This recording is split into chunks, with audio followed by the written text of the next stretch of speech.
What's up, y'all? We're here today on the Radium Mach One Genesis. This board is still probably one of the coolest boards in Esk8 that you can get. And I'm so happy to have this here to show you guys and keep, because I bought this thing. Believe it or not, there's actually a little bit of a story behind this, but this particular unit is Genesis Mach One 02. The second production, well, actually it's pre-production because the production ones are colored differently. This one in the black and black is a pre-production unit, specifically the 02. And I am actually the third owner for this board. First owner, I don't really know who he was, but he's the one that gave it the war wounds on the back. There's a couple scrapes on top of the base plate, and he sold it because the board was too much for him to my friend Jimmy, who I know through racing, and then Jimmy sold it to me for a great price, but it had some issues when I first got it. And this board is pretty old now. It's a couple years old. I don't think it has a ton of miles on it though. I've personally only put about 50, 60 miles on it, just due to not being able to ride as much nowadays, and I have a lot of boards. But I will say it is one of my most enjoyable boards to ride, despite the fact that it's not a huge board. It doesn't have the biggest battery range, and it doesn't have giant pneumatic wheels. And there's a lot of reasons for that, but the main one is just how premium it feels. The tires, I guess you could call them tires, the wheels have great grip, great vibration absorption, and they're combined with the suspension, which is not like the suspension you'll see on other boards like the Esk8 Horizon or the Z series boards that have big spring suspension. This suspension is based on the urethane bushings on these sort of suspended lever arms that mount the front hanger and the rear hanger. And you might think in your head that urethane wouldn't feel so soft, but when it's acting in compression like this, with your whole body weight on it, it sure does a good job. And you can sort of almost forget the fact that you're not on pneumatic wheels, because it acting together with the fairly soft Radium SR 125 wheels gives you a really supple yet responsive ride. And putting those things together makes this, in my opinion, one of the easiest boards to just go up and go straight to 30 miles an hour on with absolutely no issues. Given that the truck setup on here is a 60-degree base plate in the front, and I want to say 15 degrees in the rear, you might think in your head that it's not going to be very stable. But that's just not the case. This thing is one of the most confidence-inspiring, easy-to-ride boards that I've ever stepped foot on. And I've ridden quite a few boards, so that's really saying something.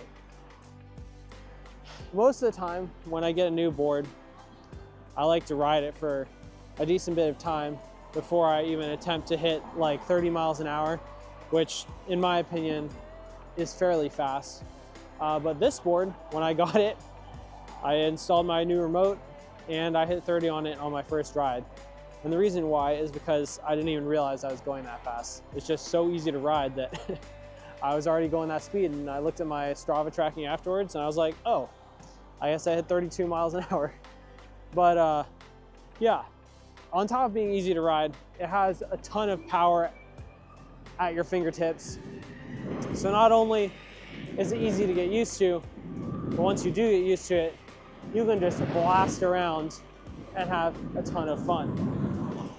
Now, I haven't had the chance to do performance testing on this yet, So I don't know how it compares to the power of the Phantom X in raw numbers, but I can tell you that it feels quite similar, despite the fact that it's on 12S and on belts.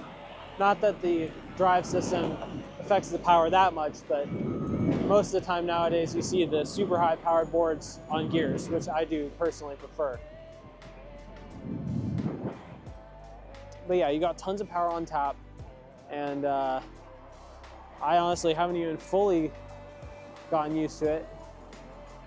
And for me, that's kind of odd, given that I've ridden so many high-powered boards, including my own DIY boards. And this board is honestly closer to a DIY board than most of the other production boards on the market, because this is a VESC-powered board. And it uses the DV6 Pro, or sorry, the, what's it, the D60, DV6 Pro? I think it's the DV6 Pro. I can't remember which exact spec it is, but it's a 12S ESC. It's not one of the super high-powered D100s. And I actually have a DV6 Pro in my mountain board, on which I'm running about 130 motor amps per side. And that's done really well. I've tested it on the dyno that Esk8 has, and it ran all the way up to 130 amps. So I was really happy with that. And I'm happy to see it in here. And in here, Radium has had a really great experience with it, pushing a ton of power. I want to say it's set to like 180 motor amps per side. Absolutely crazy numbers for VESC in general. And it just does it all day, every day. Honestly, I barely need to even hit more than half throttle on here most of the time to have fun. So if you're not used to that kind of power, it's definitely gonna take you a little while to learn it. So just be prepared for that if you're planning on buying one of these boards, which I do recommend you do if you have the funds to do so.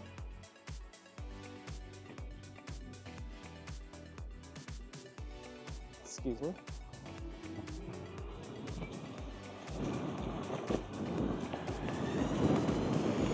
I don't know if you can hear it. We'll see how my camera feeds pick up the sound, but these sidewalk cracks are almost silent because the suspension and the wheels are absorbing all of the impact. Really quite something, especially considering that these aren't pneumatic tires.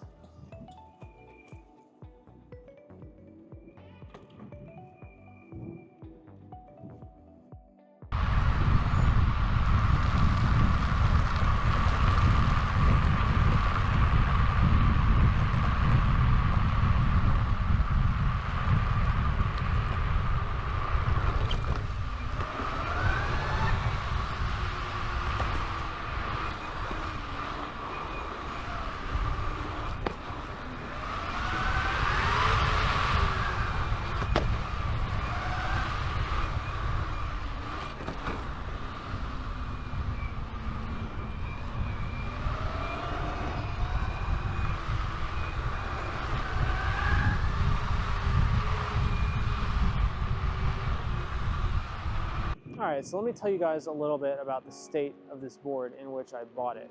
I got this, like I said, for a really good deal because it was missing a remote and it was missing a BMS. Two very important things for a functioning board. Now, the stock Mach 1, even the Genesis one, came with a Hoyt puck as the remote. I think technically the puck too. But, you know, the puck is not very interesting. Like, it works, has great reliability, and I have it on my race board as well as on my mountain board. But that's sort of because of necessity, because there haven't been a lot of great remotes to use on VESC in the past years. Z-Mote is really popular now, and I run the Z-Mote Dual on Black Mamba, which is my other most ridden board. And I would have put that on here, but I didn't have another one to put on here at the time. So What I do have is actually an X-Way Rexus remote. And the Rexus here is a VESC one. If you're not familiar with how the Chinese ESCs and remotes work together, typically you have a remote that's pretty much locked down to just the ESC that it was designed to work with. However, X-Way have gone and worked with Ethan from Rev to create the VESC version of this remote, and we're using that in this board right now. Now, the Rexus remote has a ton of capabilities built into it. I am not making use of a lot of them because we're just using it in PPM mode, which is basically just a PWM signal that the remote sends to the board or whatever device you have it attached to.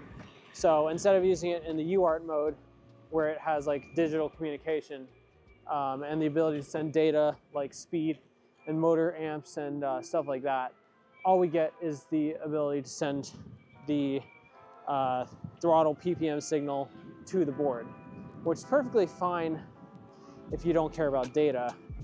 But I really wish there was a way to use this on UART with the Mach 1 and still be able to use RTS.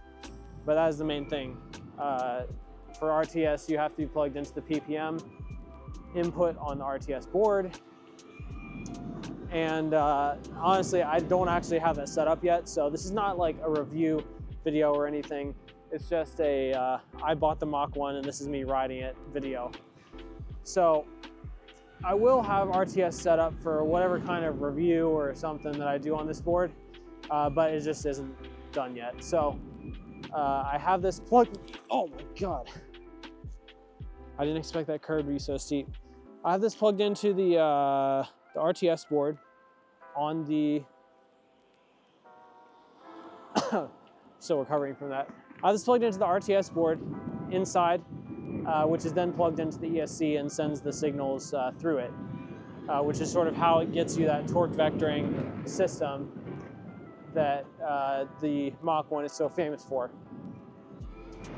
And I don't think that there's a way for you to use the Rexus in both modes at the same time, because it actually has a hardware switch on the receiver itself that tells the remote what signal to send. So I don't really think there's any workaround for this, so I'm pretty much just stuck here without having my speed data and distance and motor amps and stuff that I like to have on screen remotes. But I make do with it because the remote feels really nice, has a great thumb wheel, and so far has had pretty good reliability as far as signal goes. So that's the remote that I ended up putting on here. Like I said, it also did not have a BMS. The battery in here is not the original one. It's actually one that was built by M Boards, I believe, to replace the empty hole that was in this board when it was shipped to, I think, to Jimmy from Australia. So since the BMS was disconnected, I went ahead and put a smart BMS in. So we have a JBD 14S smart sensing one. So obviously it's running in 12S mode. And through that I can gather all of the cell data as well as charge through the hidden connector right behind the power button on this board. And it just charges through a SA10 connector, or I think SF12, SA12 I think. Yeah, there's a black version and a silver one. The silver one's the SF12, this one has the SA12. So that can technically do up to 12 amps. You can push it further though. I've done up to 20 on it for short periods of time without an issue. So that's hooked up to my new BMS. It's been working great. And that's how I got this board back up into operating condition for such a great price, which I'm not going to reveal because it was probably a friend's deal only, but you're never going to see a Mach 1 at the price that I got this thing at. So I'm very fortunate to have gotten that deal, and I will always be thankful to Jimmy for hooking me up, because now I get to make lots of cool content with it, as well as modify it to my heart's content. Not that there's really much that I would want to change on here, because look at this hill. I'm like at a quarter throttle and we're flying up this no problem. This is a hill that some boards would definitely struggle on. Got a beautiful view right now.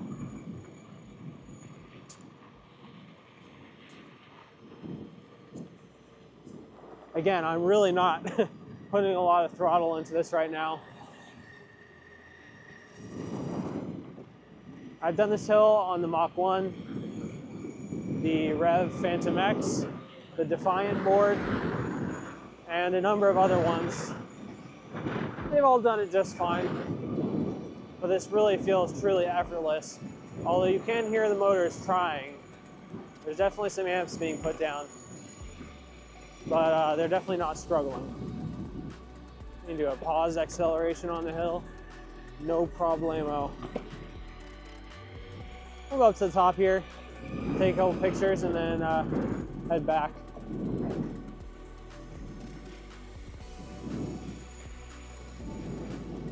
Easy peasy. As we come down this ginormous hill, let's go over some of the specs of this board. I told you about how I got it, told you what I had to replace, but what's actually in it?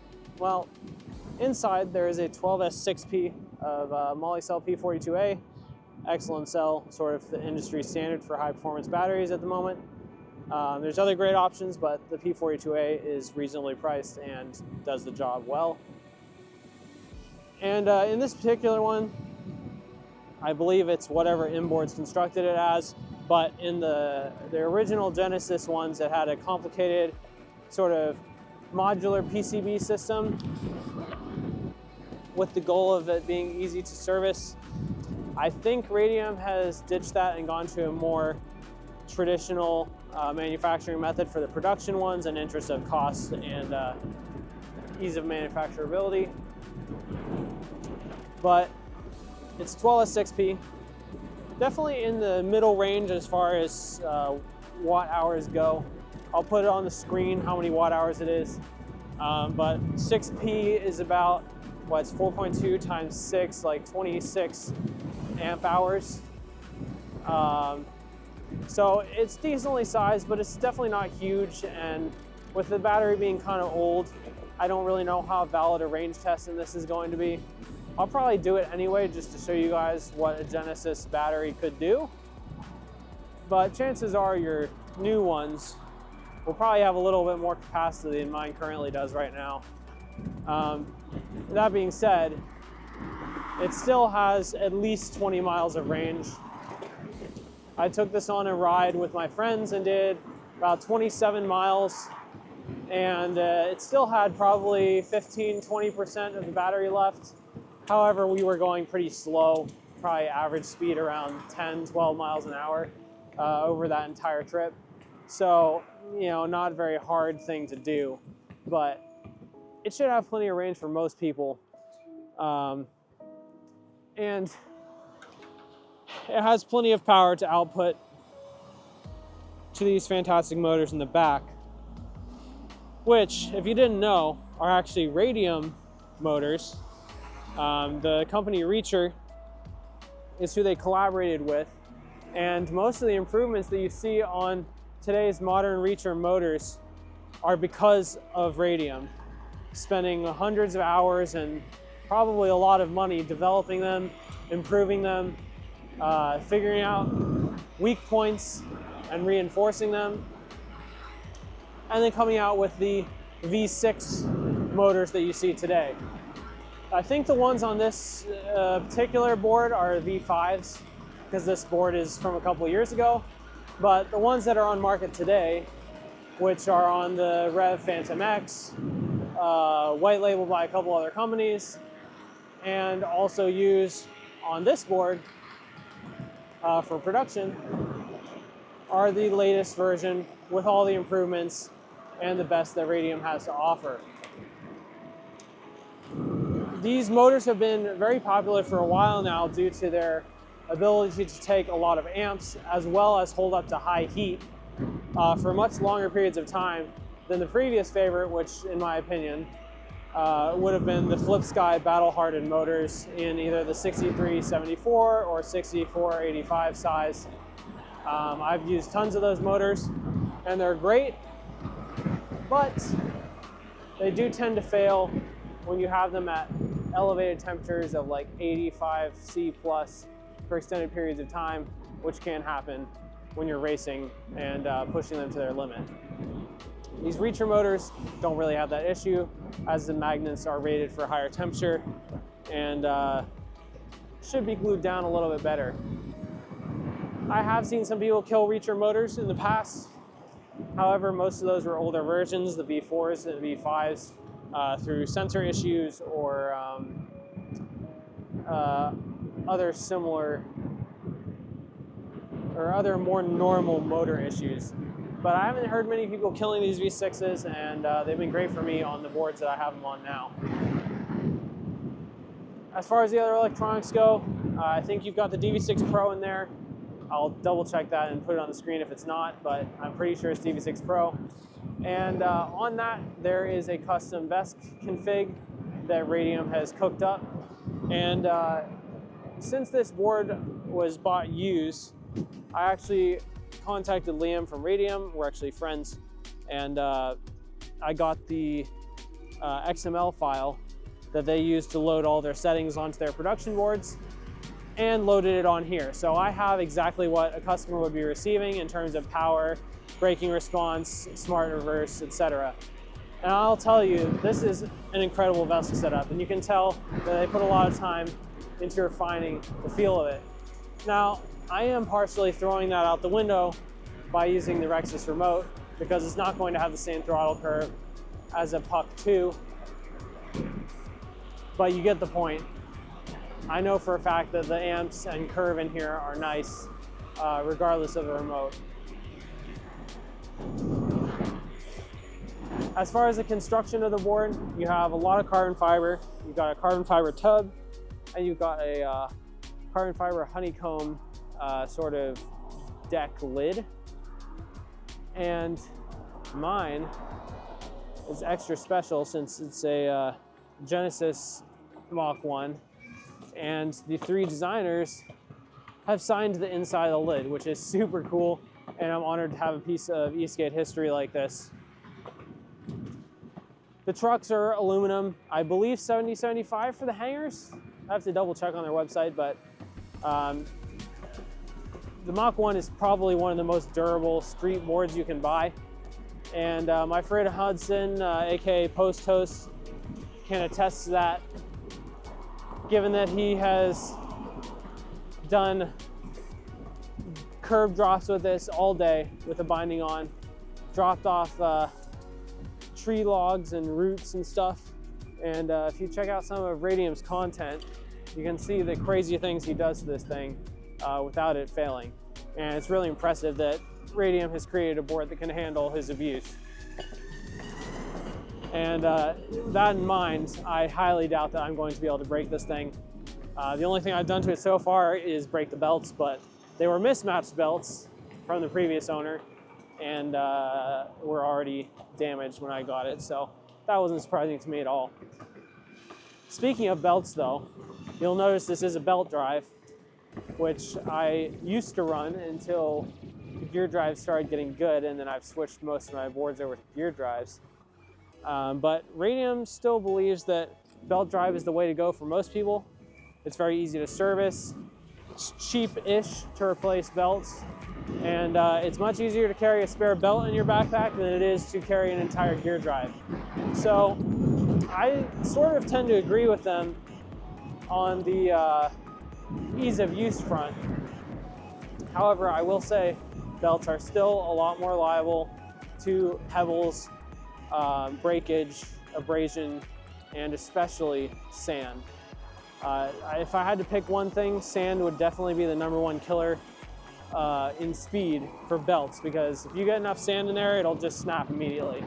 But to help combat that, the Mach 1 ships with these pretty beastly Omega HP belts And if you look at the price of Omega HP belts, they're certainly not cheap. They're still cheaper than a gear drive, but they're definitely not your average 5M Gates belt. So if you're looking to replicate the performance out of the box on here and you happen to break a belt, make sure you go ahead and get some genuine replacements, which Radium does sell. You can get them stateside as well, but it's not really a great cost savings. So check them out on Radium's site first. But yeah, I support the belt drive decision, although I do think I'm going to try at some point to fit the X-Way 2-stage gear drives on here, because I think it'll be a really fun challenge.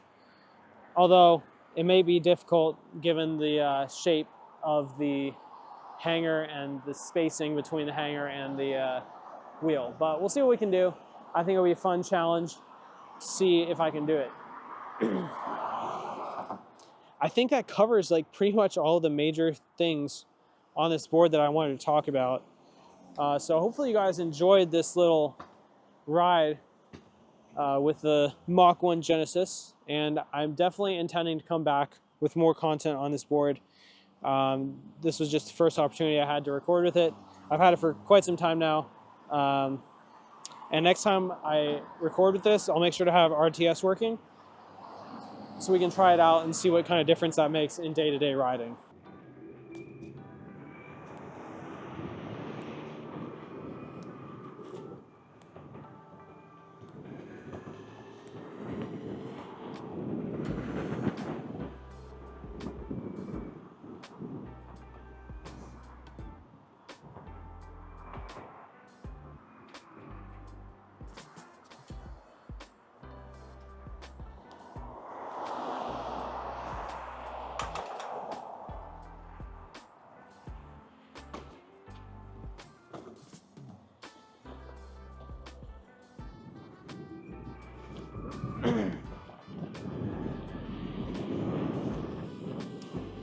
If you guys have not checked out the Radium website in the past, I highly encourage you to go give it a read. They have some really cool blogs on there talking about the development of each of their different systems. And it gives you more appreciation for the amount of time that they spent developing even just the trucks alone. And it's a team that's really passionate about what they're doing. If I were to liken it to a US company, I would say that they're the Australian equivalent of MBS. They both put a ton of passion and effort into their work, and I hope that they sell a lot of boards so they can continue doing what they love to do, which is innovating in the PEV space. I, as an engineer, have huge respect for Liam and the other guys over there who may or may not necessarily have engineering degrees, but still went through the engineering process of testing, designing, redesigning, iterating, breaking things, and finally producing a product that we can all enjoy and buy. And you're not going to find any DIY like this board. There's no platform exactly like the Mach 1. There's no durability testing like what they put it through, and I'm happy to have one. I'll just end this off with a little bit of extra footage, but hopefully you guys enjoyed. Thanks for watching. Stay safe, keep on riding, and peace out.